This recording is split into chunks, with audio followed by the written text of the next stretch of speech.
Welcome to this week's Crypto Roundup. Today, we dive into Ripple's calculated push to include Solana in Trump's controversial crypto reserve, while Cardano's Charles Hoskinson finds himself left out of the White House Crypto Summit. Jump trading is making a U.S. comeback. Aave considers revamping its tokenomics, and the White House is backing the repeal of the IRS DeFi broker rule. The SEC continues its retreat, dropping lawsuits against Kraken and Yuga Labs, while Reddit co-founder Alexis Ohanian joins a bid to buy TikTok and put it on-chain. Meanwhile, North Korea's Lazarus Group converts its stolen Ether into Bitcoin, and Ethereum's Pectra upgrade hits another testnet snag. Plus, the Ethereum Foundation names new leadership, and Bukele tells the IMF he's not stopping his Bitcoin buys.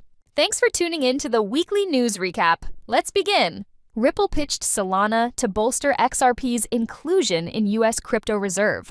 Ripple executives, including CEO Brad Garlinghouse and Chief Legal Officer Stu Alderodi, lobbied President Donald Trump to include Solana in the newly announced U.S. crypto reserve, Unchained reported on Wednesday. According to sources familiar with the discussions, the move aimed to lend credibility to the reserve, which prominently featured XRP, SOL, and ADA, but initially omitted Bitcoin and Ether. Following Trump's announcement, which Unchained reported yesterday came at the surprise of White House and D.C. insiders, XRP surged 28%, though skepticism remains over whether the reserve is a strategic initiative or a public relations move. This poses the question of whether large amounts of these tokens will be accumulated or if the plan primarily benefits early investors. Garlinghouse responded to criticism by emphasizing unity in the crypto industry, stating, "Maximalism is the enemy of progress. Glad to see POTUS recognizing we live in a multi-chain world." Further details may emerge at Friday's White House Crypto Policy Summit, where the administration is expected to clarify the reserve's structure and strategy. Cardano's Charles Hoskinson excluded from Crypto Summit. One notable absence has been confirmed at the White House Crypto Summit: Cardano founder Charles Hoskinson. Despite Aave's inclusion in the reserve alongside XRP and Solana, a White House source told Unchained that Hoskinson and his team are not involved in policy discussions and were not invited. "They are running around town trying to push their own sort of narrative," the source said. Hoskinson was previously rumored to have attended a MAGA Inc. fundraising dinner, but reports indicate he was instead at ETH Denver. Meanwhile, Aave's price spiked 100% following Trump's announcement before settling lower. With the summit expected to clarify the reserve structure, Hoskinson's exclusion raises questions about Cardano's actual role in the administration's crypto reserve. Sam Bankman-Fried tries to rewrite his story from behind bars. Sam Bankman-Fried isn't staying quiet behind bars. In a new interview with Tucker Carlson, the former FTX CEO hinted that his shift toward Republican donations in 2022 may have contributed to his 25-year sentence. "In 2020, I was center-left and gave to Biden's campaign," SBF said. "By late 2022, I was giving to Republicans privately as much as Democrats. And that started becoming known right around FTX's collapse, so that probably played a role." Moreover, he claimed that he doesn't think he was a criminal. SBF also took aim at the SEC, calling it something out of a nightmare, under former chair Gary Gensler. When asked if he sought political favors during his trial, he denied it, but reports indicate his parents have been engaging with Trump's circle, potentially laying the groundwork for a pardon request. Now housed at Brooklyn's Metropolitan Detention Center, SBF says he spends his time eating rice and beans, claiming he's been abandoned by former allies while awaiting his appeal. Jump trading rebuilds crypto operations in the U.S. Chicago-based trading giant Jump is reportedly ramping up its cryptocurrency operations in the U.S. after scaling back amid regulatory uncertainty. The firm, which had significantly reduced its digital asset division in 2023, is now actively hiring crypto engineers and policy experts to navigate the evolving regulatory landscape. Jump's retreat from the U.S. market followed scrutiny after the collapse of Terra's Luna and the FTX bankruptcy. Last year, its crypto unit, Jump Crypto, spun off its wormhole protocol and saw its workforce reduced by half. Additionally, subsidiary Time Ocean settled a $123 million SEC investigation tied to Terra USD without admitting wrongdoing. Now, as regulatory conditions shift, Jump is expanding its trading activities globally while reestablishing its U.S. presence. The firm also contributed $15 million to Fairshake, a super PAC supporting pro-crypto lawmakers in the 2024 election cycle, signaling its renewed commitment to shaping crypto policy. Aave unveils Aavenomics' Overhaul with $24 million buyback plan. Major DeFi platform Aave is considering a major tokenomics transformation as part of its newly proposed Aavenomics update.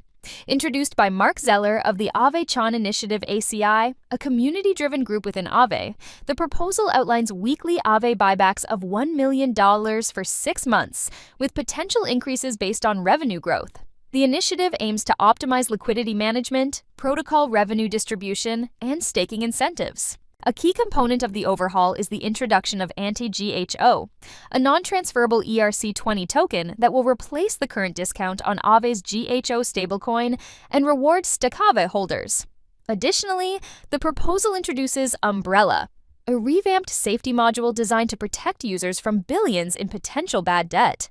Zeller called the plan the most important proposal in Aave's history, highlighting the protocol's strong financial position and growing dominance in the DeFi lending sector, where it currently leads with $41 billion in total value locked. White House backs Senate vote to overturn IRS DeFi broker rule. The White House has thrown its support behind efforts to repeal the controversial IRS DeFi broker rule, which would have classified decentralized finance businesses as brokers, requiring them to collect and report user data to the IRS. The regulation, introduced late in the Biden administration, was widely criticized as unworkable by crypto advocates. The Senate voted 70-27 on Tuesday to overturn the rule, with support from both Republicans and some Democrats. The resolution, introduced by Senator Ted Cruz and Representative Mike Carey, now moves to the House of Representatives before reaching the president's desk. David Sachs, the Trump administration's AI and crypto policy advisor, on Tuesday called the IRS rule an 11th-hour attack on the crypto industry. If signed into law, the repeal would block the IRS from reintroducing similar regulations in the future, marking a significant victory for DeFi advocates and the broader crypto sector. SEC keeps dropping crypto lawsuits.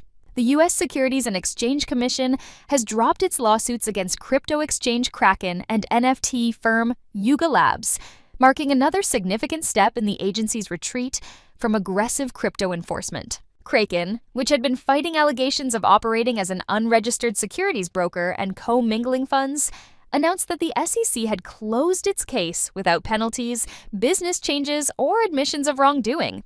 The exchange called the decision a turning point for crypto regulation in the U.S. Similarly, Yuga Labs, the company behind Bored Ape Yacht Club NFTs, confirmed that the SEC had closed its 3-year-long investigation into whether its NFTs and ApeCoin were securities. This is a huge win for NFTs and all creators, Yuga Labs said. Moreover, the SEC agreed on Tuesday to drop its enforcement case against crypto asset trading firm Cumberland DRW.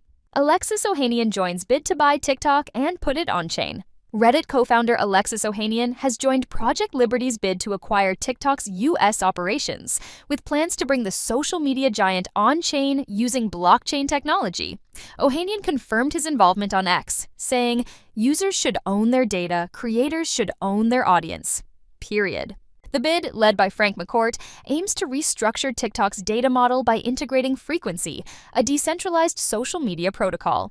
If successful, TikTok would shift toward a blockchain-based system, giving users more control over their personal data and online presence. Crypto investor Kevin O'Leary is also backing the initiative. The acquisition push comes as the U.S. government forces ByteDance to divest TikTok's U.S. operations over national security concerns. While Ohanian has previously explored blockchain-based social media projects, this deal could mark one of the largest integrations of Web3 technology into a mainstream platform. Lazarus Group converts stolen ETH. The Lazarus Group, the North Korean state-backed hacking collective, has converted the $1.3 billion worth of Ether stolen in the Bybit exploit into Bitcoin, primarily using Thorchain's AsgardX decentralized exchange and CoinMixer X, according to blockchain security experts. Taylor Monahan, head of security at MetaMask, tracked the movement of funds, confirming that the hackers successfully funneled the stolen assets out of traceable circulation. Her analysis shows that nearly 49% of the transactions went through Thorchain, despite Bybit CEO Ben Zhou's attempts to halt the flow of funds. Zhou reached out to EXCHE, but the platform instead posted his email publicly and refused to intervene. On-chain investigator Ember CN estimated that Thorchain collected $5.5 million in fees while processing transactions linked to the hack. While a small portion of the stolen funds remains traceable, Monahan and other security researchers believe that the vast majority is now beyond recovery. Ethereum's Pectra upgrade faces setback on Sepolia testnet. Ethereum's upcoming Pectra upgrade encountered a technical issue on the Sepolia testnet, temporarily disrupting transaction processing. The problem stemmed from a misconfigured custom deposit contract, which prevented execution layer clients from including transactions in blocks. Ethereum Foundation Protocol Support Lead Tim Bako acknowledged the glitch shortly after deployment, stating, "We're investigating an issue caused by the custom deposit contract on Sepolia."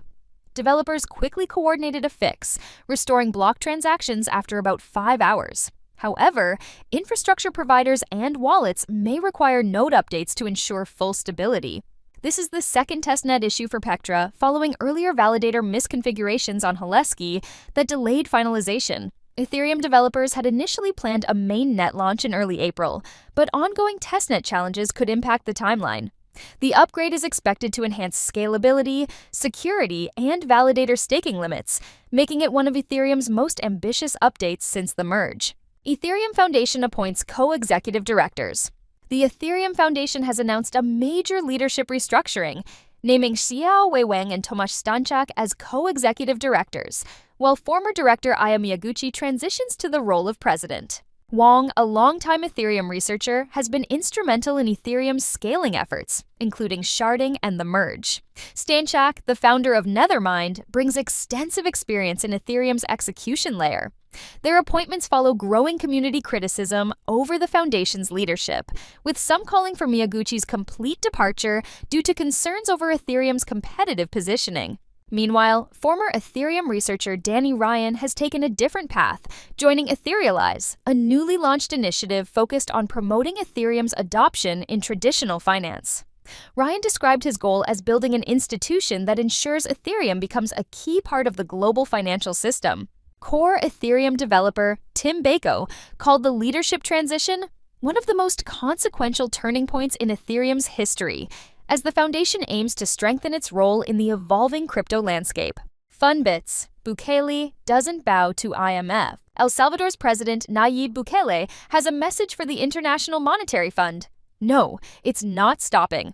The IMF, which approved a $1.4 billion loan in December, is now demanding El Salvador halt Bitcoin purchases, liquidate its Bitcoin trust, and disclose all government wallet addresses.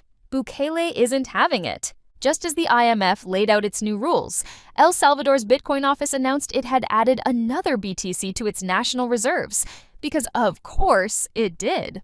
The country now holds 6,101 BTC, $510 million. Bitcoin evangelist Michael Saylor jumped in, declaring, "Bitcoin adoption is unstoppable."